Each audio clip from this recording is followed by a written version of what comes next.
Et hello tout le monde, bienvenue dans ce petit update. Dans ce petit update de juin 2023, excusez-moi j'ai éternué entre deux. On va commencer d'abord par le digital, et ce qu'on m'a prêté.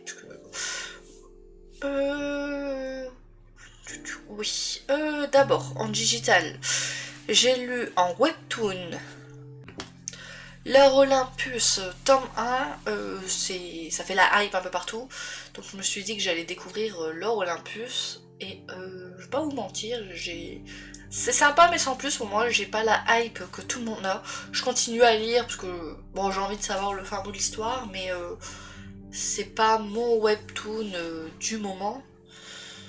Il y en a un que je préfère, d'ailleurs on va en parler dans quelques minutes. Et du coup, voilà, l'heure Olympus, c'est sympa, on suit, on va dire, les problèmes d'aujourd'hui dans un monde de dieux. Notamment, on va suivre Perséphone, qui ne s'appelait pas Perséphone au début, qui s'appelait Corée. Pourquoi elle est devenue à s'appeler Perséphone? Qu'est-ce qui s'est passé? Le fait que sa mère ne la laisse pas être libre, entre guillemets, qu'elle a dû faire des concessions pour aller à l'Olympe. Est-ce qu'il va se passer pour elle là-bas? Les secrets de chaque dieu, le comportement de chaque dieu. Je pense à Zeus qui n'est pas très net, on va pas se mentir. Franchement, Hadès est le plus net des trois frères. Pour moi. Après Poséidon, on ne sait pas trop de choses dessus, mais il a l'air moins net que Hadès quand même. Voilà. Note, je dirais, je mets 16 sur 20. C'était sympa, mais sans plus.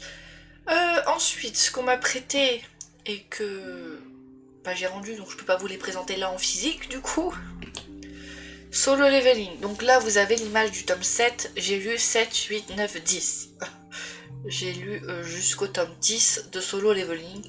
C'est toujours aussi sympa. On continue à suivre notre jeune héros qui, du jour au lendemain, est devenu badass, on va dire.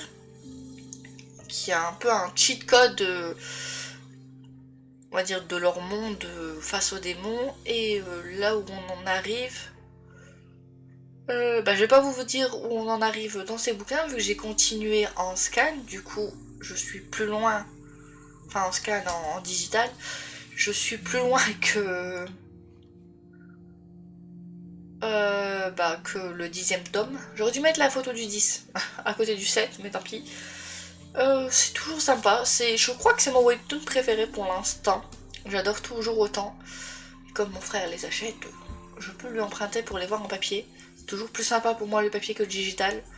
Donc c'est pour ça que je vais arrêter ma progression en digital pour pouvoir continuer à les lire en papier. L'heure Olympus, j'avoue que je ne les lirai pas en papier parce que je suis d'accord avec certaines personnes. La qualité d'impression par rapport à la qualité digitale, ça n'a rien à voir, c'est deux mondes. Sur téléphone, c'est beaucoup, enfin sur téléphone, tablette, c'est beaucoup mieux. La qualité papier est pas terrible niveau couleur, je trouve que ça ne rend pas justice aux couleurs de base. Voilà, c'est tout ce que je dirais pour les webtoons, donc du coup passons au manga. Je cherchais l'ordre que je vous fais d'habitude, et en manga ça va aller très vite. J'ai lu un seul manga, mais j'ai lu plusieurs tomes de ce manga. J'ai lu 16, 17, 18, 19, 20, 21, 22, 23 de One Piece. Comment vous dire que j'ai voulu finir le deuxième arc. Je ne sais plus comment s'appelle le deuxième arc. Mais en tout cas, ma deuxième boîte est pleine. Je vous montre vite fait les petites couvertures. Je vous fais pas trop de résumé de One Piece. On rencontre Ace dans ce tome. Je ne sais plus où c'est. C'est bien dans ce tome qu'on rencontre Ace, dis pas de bêtises. Oui, voilà. Petit passage avec Ace. On rencontre enfin Ace. Et du coup, c'est à Alabasta. Voilà, mon cerveau s'est remis à jour. Donc, avec ces... je sais plus. 1, 2, 3, 4, 5, 6, 7, 8 tomes. Avec ces 8 tomes, je finis Alabasta. Bon, je vous fais pas de résumé de One Piece, mais on rencontre enfin un nouveau... D'ailleurs, ceci... Et ce sont même les images sur les côtés de la boîte du coffret. c'est sympa. Et du coup, on rencontre un nouveau personnage qui va rejoindre notre équipage dans ce 23e... Enfin, on l'a rencontré avant, mais dans ce 23e tome, normalement, si je ne dis pas de bêtises, t'as Robin qui nous rejoint.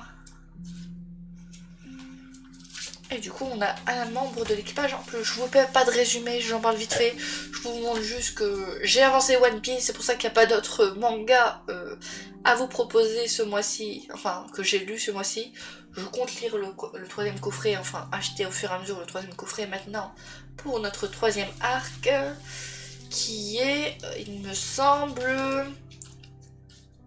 Si je dis pas de bêtises, c'est les îles dans les nuages, là, les îles célestes, je ne sais plus trop. Voilà pour les mangas. Passons maintenant aux poches, il y en a que 2.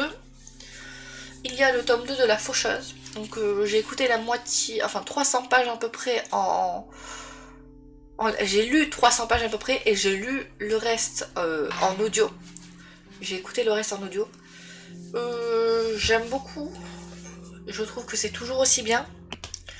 Du coup, on va continuer à suivre nos protagonistes du tome 1, mais dans leur voie différente. Donc elle, je ne sais plus les prénoms, mais la jeune fille, elle va être acceptée chez les faucheuses, donc on va la suivre dans sa voie de faucheuse. Et lui n'a pas été accepté, vous vous souvenez, pour ceux qui l'ont lu, ce qui se passe à la fin, il n'est pas accepté, donc on va le suivre, lui, dans sa voie, la voie qu'il a choisie après ce qui s'est passé, et comment ils vont évoluer, ce qui se passe aussi entre, on va dire, les vieilles faucheuses et les nouvelles faucheuses. C'est pas exactement ça, mais ceux qui voient le fait que tu dois pas aimer glaner, c'est ton job, mais ça doit pas être genre un loisir, on va dire. Glaner, c'est ton métier, tu dois respecter les gens que tu glanes, et voilà quoi. Et t'as les autres qui sont en mode, ouais, glaner c'est bien, on s'éclate à glaner, faut plus de faucheuses qui aiment glaner. Voilà, on a les deux teintes de cloches qui s'affrontent, et sans en dire trop, cet affrontement va virer un peu mal vers la fin, et hâte de lire le 3 pour voir comment ça va se passer en fait. Vu ce qui se passe là à la fin, je veux savoir, parce que nos deux protagonistes, il leur arrive quelque chose qui fait que, de ce que j'ai compris, le tome 3, on risque de se retrouver encore plus loin dans le futur. Je ne suis pas sûre, c'est tout ce que je tiens à dire. Et malheureusement, apparemment, ce sera sur le règne de quelqu'un de pas terrible. Sans en dire trop. J'essaie de pas spoiler, c'est difficile. J'aurais aimé que la personne qui avait gagné gagne et voilà, et assume sa responsabilité de machin, mais il est arrivé quelque chose qui a fait que ça ne se passe pas exactement comme ça. Mais c'est toujours aussi bien, j'ai hâte de lire le tome 3, franchement. J'espère qu'il sera aussi bien que le tome 2 et le tome 1 d'ailleurs. En deuxième poche que j'ai lu au début du mois, j'ai lu Le Hobbit. Je vous en parle aussi dans le résumé du challenge du Flower Book Challenge, si je ne dis pas de bêtises. Mais du coup, j'ai lu le tome, le Hobbit, et après j'ai regardé le film du 1. Moi, ce que je voyais, c'était que les différences, tous les trucs qui n'étaient pas dans le bouquin qu'ils ont mis dans les films. Mais ils ont fait 3 films sur un livre, donc il fallait bien qu'il y ait des changements. Mais il y a beaucoup de changements. Et comment dire, ils ont rajouté des protagonistes, notamment des méchants, dans les films. Et du coup, les scènes qui sont dans ce bouquin, ils ont essayé d'en garder certaines, mais en les modifiant, en rajoutant pourquoi est-ce qu'ils atterrissent là et qu'ils sont en train de faire ça. Parce qu'il y a ça dans le film, alors que dans le livre, ça se passe pas comme ça. J'ai bien aimé le livre, il y a des trucs que j'aurais aimé retrouver dans le livre, dans les films, mais qui n'ont pas été faits, notamment ce qui se passe au début, parce que je n'ai regardé que le premier film. J'ai vu il y a très longtemps les 3, mais là, je vais me refaire le 2 et le 3 doucement. Mais là, je n'ai vu que on va dire, que le premier film. Et moi, ce que je vous parle, ça se passe environ là dans le bouquin, ils l'ont pas mis dans le livre. Mais sinon, en 2 lignes, on va suivre ce jeune hobbit qui va être engagé comme cambrioleur par une bande de 13 nains, avec Gandalf bien sûr, et vont partir à l'aventure pour essayer de retrouver, comment dire, de récupérer leur trésor, leur montagne, là où ils vivaient, avant que Smaug, le grand dragon, ne s'installe là, parce qu'ils avaient récolté tellement d'or, que ça attire un petit peu les dragons. Donc eux, leur but, c'est de retrouver leur montagne, et pour ça, ils vont engager un cambrioleur, donc Bilbo le Hobbit, pour les aider à récupérer leur trésor. Et bon, c'est pas tout ce qui va se passer, mais franchement, si vous avez vu les films, moi je vous conseille de lire le livre pour voir les différences. Parce qu'il y a beaucoup de différences. Dans Harry Potter, je me dis il y a des différences.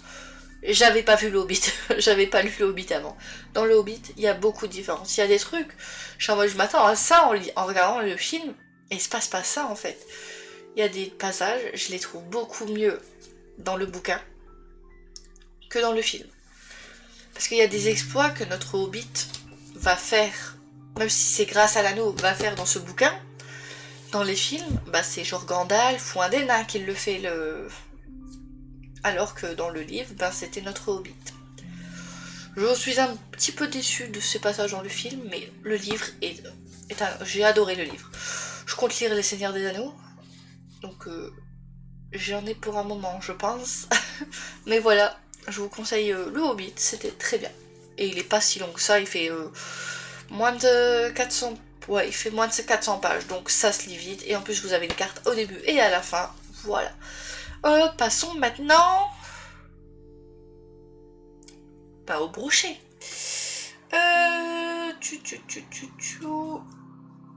Pourquoi il est là, lui? Lui, je l'ai lu le mois dernier. Attendez, il y a deux livres qui se sont glissés dans mes lectures du mois, alors que c'est le mois précédent. Hop, c'est la vidéo que j'ai tournée juste avant. Je vous présente quoi d'abord? Bon. On va commencer par Keleana, tome 3, l'héritière de feu. Il était incroyable. C'est mon préféré pour l'instant des 3 tomes. Ne parlons pas de cette couverture rouge magnifique. C'est mon préféré des 3 tomes pour l'instant. À la fin du 2, on quitte le château, la ville, pour une mission qui est donnée à Keleana. Et là-bas, où elle va atterrir, on va en apprendre beaucoup plus sur Keleana. On va en apprendre beaucoup plus sur ses origines, sur sa famille, sur qui elle est vraiment. Parce qu'à la fin du 2, moi je m'en doutais depuis un moment, mais à la fin du 2, elle confirme auprès de Kaol. Elle lui lance une petite énigme pour lui dire qui elle est. Je crois que c'est comme ça que ça se passe. Je me souviens plus de la fin du 2, mais un truc dans le genre. Et dans ce tome 3, on va apprendre qui elle est réellement, les dons qu'elle a, ce qu'elle est capable de faire, l'importance qu'elle a pour le peuple, pour tous ces gens. Et aussi, on va continuer à suivre plusieurs points de vue. Donc Keleana, Kaol, j'espère que je dis bien, je sais pas si c'est Shaol, Kaol, Dorian, je sais plus. Et parfois je crois qu'on a un autre point de vue, je ne suis plus sûre. Il va y avoir de nouveaux personnages, dont un... au début j'étais en mode, là j'aime bien. À la fin du tome 3, je l'aime bien. Mais contrairement au tome 1 et 2, ce tome 3 n'est pas tourné sur la... Il n'y a pas vraiment de romance, c'est vraiment une histoire de confiance, d'apprentissage. Elle, comme dans le 1 et le 2 moins, mais comme dans le 1, elle va recommencer à s'entraîner pour découvrir plus sur ses pouvoirs. Ce qu'elle ne peut pas dans le monde, dans le château où l'a reçu au début, parce qu'il n'y a plus de magie.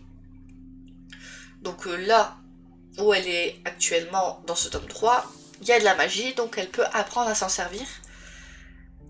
Et il y a plein de petits personnages autour qui sont sympas. Il y en a une qui a un lien avec Helena, on a envie de la baffer. Mais ouais, j'ai adoré cette lecture. Franchement, j'ai hâte de lire le 4 partie 1 que j'ai mis pour le challenge de la bouquinade. Donc hâte de continuer ces aventures. On va continuer chez Sarah Jimas. Chez Sarah Jimas. Je vais y arriver, on va y arriver.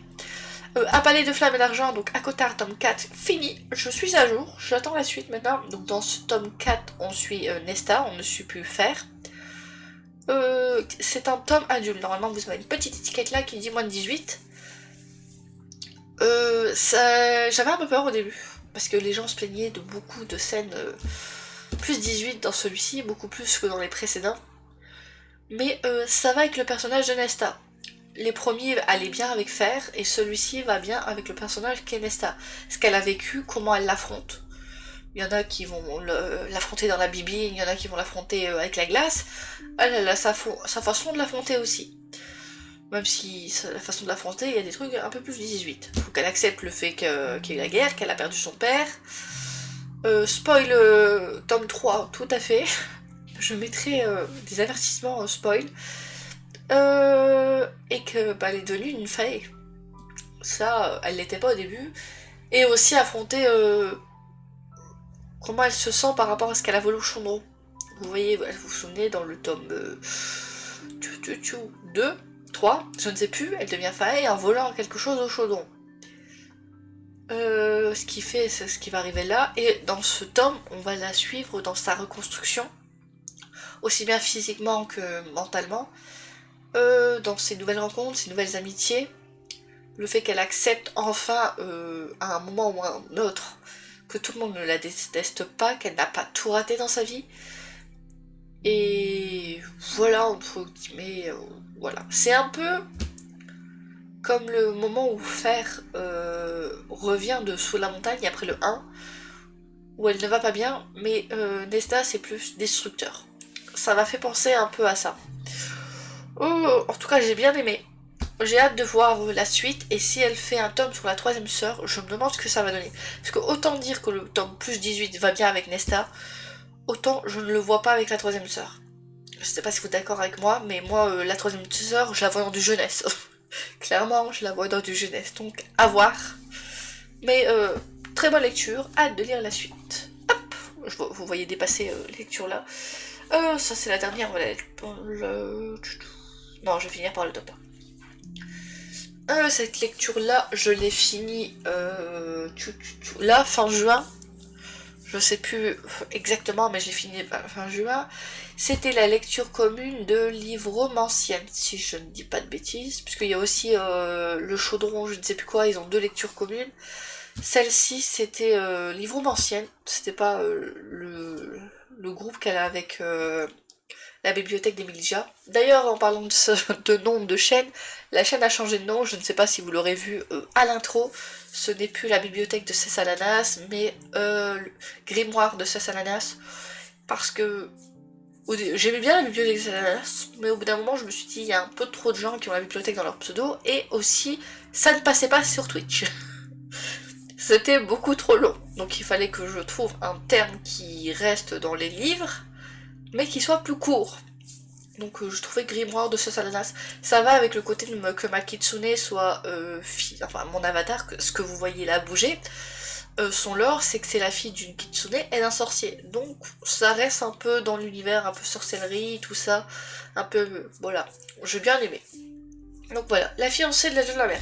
J'avais un peu peur au début, vu les personnes qui me disent qu'il faut le prendre des pincettes, ils ont une certaine façon d'écrire, tout ça, la déni. J'ai trouvé, bah déjà c'est une réécriture de conte, mais j'ai trouvé qu'il était écrit comme un conte. Il y a 400 pages à peu près. J'ai bien aimé le fait que cette jeune fille à qui on n'a rien demandé pour aider les personnes à qui elle tient se sacrifie entre guillemets. Et même si au début c'est peut-être un vrai sacrifice, à la fin, le sacrifice c'est... voilà, c'est différent. Et du coup on va la suivre dans les termes, dans le monde du jeu de la mer, où elle va devoir essayer de le sauver. Alors comme je vous le disais, je le lisais en lecture commune sur le Discord de l'Ivon Ancienne. Il y a une personne qui avait pratiquement tout deviné avec les 3 premiers chapitres.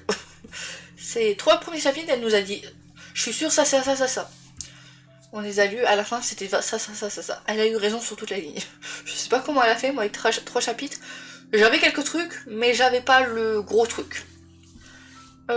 Du coup, ce qui m'a dérangé, c'est la romance. On vraiment la voit en surface. Il se passe pas vraiment de choses entre les protagonistes qui finissent ensemble à la fin.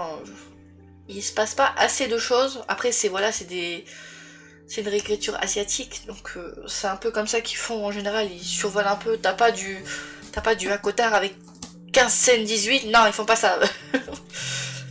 C'est vrai, mais c'est vraiment surface, j'aurais aimé voir plus de moments où ils se... Je donne des coups dans le micro, désolé. Où ils se parlent, où il se passe des choses entre eux, où ils, je sais pas, discutent, ou un événement, je sais pas, il la sauve, il aide, un peu plus de moments à deux. J'aurais aimé ça. Mais après, voilà, c'est, comme je vous l'ai dit, c'est un roman asiatique, donc c'est pas pareil que si tu lis du Sarajimaz, voilà. C'était très beau, j'ai bien aimé. C'est un one shot, et franchement, il se suffit à lui-même. Il faut pas plus, il faut pas moins. Juste un petit peu plus pour la romance, j'aurais dit, mais sinon, pour l'intrigue dans l'histoire, pour ce qui se passe, pour les créatures, pour, je sais pas, les dieux, les dragons, tout ça, tout ce qui est un peu autour, c'était nickel. Pour moi, c'était parfait, j'ai bien aimé. Je trouve que niveau intrigue, ça va pas trop vite. Il faut vraiment les 400 pages pour qu'elle réussisse à aider le dieu de la mer. Mais ça va pas trop lentement non plus. Et de ce qu'on comprend à la fin, elle a deviné un peu à l'avance quelque chose sur le dieu de la mer. J'ai failli dire... non, je ne le dirai pas. Mais c'était très sympa, j'ai bien aimé. Et franchement, bah, là actuellement je suis dans une autre lecture commune, conte asiatique, mais cette fois sur le Discord de Kimi Collection. Pour l'instant, j'ai préféré La fiancée du jeu de la mer. Je vous dirai à la fin du mois de juillet ce que j'en ai pensé plus, parce que pour l'instant je suis au début, j'ai mes chapitres du jour à lire, je ne les ai pas encore lus, mais j'ai des vidéos à tourner. Non, franchement, c'est nickel, c'est super, j'ai adoré cette histoire. Je vous mets le petit résumé, libre à vous de les lire ou pas, parce que c'est du Lumen, donc ça veut dire spoil. Voilà.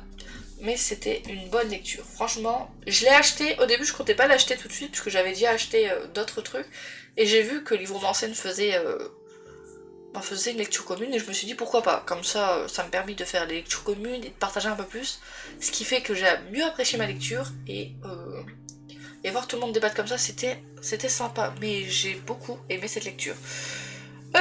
Une autre lecture commune, cette fois c'était sur le groupe Le Chaudron Bouquineur, un truc comme ça, je sais plus comment ça s'appelle. On a lu Cœur de sorcière. Donc je l'ai en toc-toc, je vous montre vite fait. Il me semble que c'était bien ce mois-ci, hein, si je dis pas de bêtises. Sinon je vous l'aurais présenté 2 fois, je vous ai présenté le mois précédent. Donc c'est une réécriture avec les dieux nordiques où on va suivre... comment elle s'appelle déjà? J'ai lu il y a un moment, donc j'ai pu Agrobada. Et c'est vraiment l'histoire mythologique. Ils ont suivi plus près. Si vous vous fiez par exemple à Marvel pour l'histoire des dieux nordiques, oubliez. Oubliez. Mais on suit vraiment, sans spoil, plus en parlant du mythe que du bouquin. On suit vraiment Loki, qui a eu 3 enfants en particulier, donc sans en dire trop pour pas spoil, ils ont vraiment les caractéristiques des enfants qu'il a dans la mythologie, c'est eux exactement, avec la légende, ce qui se passe. Mais ce bouquin, au début j'avais l'impression de suivre une femme au foyer. Une femme dans son quotidien, chez elle, vraiment c'était ça au début que j'avais l'impression de lire. Le côté mythologique est pas très présent au début, à part qu'elle rencontre voilà, des personnes qu'on connaît dans la mythologie. Faut pas le prendre comme une histoire fantastique, enfin fantasy, avec de l'aventure pure, tout ça. C'est vraiment plus feel good, doux, je trouve. On va suivre cette mère qui veut protéger ses enfants, même de leur père, de tout, qui doit elle se protéger des dieux, et un moment, pour sauver ce qu'elle peut, parce qu'elle ne pourra pas tous les sauver, elle est prête à faire des sacrifices et aller là où elle ne voulait plus aller au fond et se retrouver elle, se souvenir de qui elle est aussi, et le fait de ne pas laisser son homme, le père de ses enfants, donc comment dire, définir qui elle est. Au bout d'un moment, elle commence à penser plus à ses enfants qu'à son homme, parce qu'au début elle ne pensait pas à elle, hein. C'était son homme, et après quand elle a eu les gosses, elle a pensé un peu plus aux enfants, et c'est très bien. Mais du coup il se passe des choses qui font que... Bah les dieux sont horribles, les dieux sont... J'ai envie de dire une insulte, je ne la dirai pas, mais par exemple Thor, ne pensez pas à Thor de Marvel, hein. Ça n'a rien à voir. Il m'a fait un peu penser au Thor du début du 1, mais en pire. En vraiment méchant en pire. Franchement, c'est pas ton poteau. Mais vraiment, faut le prendre comme une lecture feel good. Faut pas s'attendre à beaucoup d'aventures fantastiques et tout. C'est beaucoup en surface. C'est feel good. Pour moi, c'est ça, c'est feel good. Mais c'était sympa, j'ai bien aimé. Je sais pas si j'en relirai en vrai. Mais c'était sympa. Voilà.